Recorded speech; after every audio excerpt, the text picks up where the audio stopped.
বিভূতিভূষণ ত্রিপুরায় এসে এই একই কুঞ্জবন অতিথিশালায় থেকেছেন।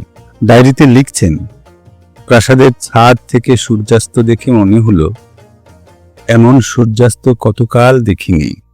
গোটা আকাশটা লাল হয়ে এলো, যেন পশ্চিম দিগন্তে লেগেছে আগুন। তারই ছোঁয়াচে রক্তশিখা সারা আকাশে হালকা সাদা মেঘে আগুন ধরিয়েছে। প্রকাণ্ড আগুনের গ্লোবের মতো সূর্যটা কুঞ্জবন প্রাসাদের পিছনকার ঢেউ খেলানো অনুচ্চ শৈলমালা ও সবুজ অরণ্যভূমির মধ্যে ডুবে যাচ্ছে। যতদূর চোখ যায় শুধু উঁচু নিচু পাহাড়, উপত্যকা, পাহাড় আর উপত্যকা। ঘন বনানীমণ্ডিত রাঙা সরু পথটি বনের মধ্যে এঁকে বেঁকে পাহাড়ের উপর একবার উঠে একবার নেমে কত দূর চলে গিয়ে ওদিকের দিগন্তে মিশে অদৃশ্য হয়েছে। একদিন একা একা এই পথে অনেক দূর গিয়েছি, সেও বিকেল বেলা। কুঞ্জবন প্যালেসের চূড়া দেখা যায় না, চারিপাশে শুধু বন আর পাহাড়। ওইটুকুই।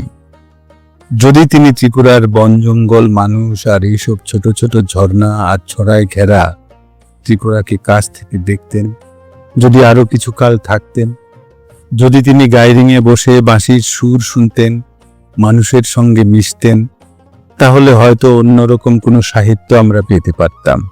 পাহাড়ে জুমক্ষেত পাহারা দেবার জন্য যে ঘর তৈরি করা হয় তার নাম গাইরিং। দূর থেকে দেখলে মনে হয় ছুটে গিয়ে ঢুকে পড়ি। গেরুয়া মাটির পথ ধরে দূরে কোথাও চলে যায়।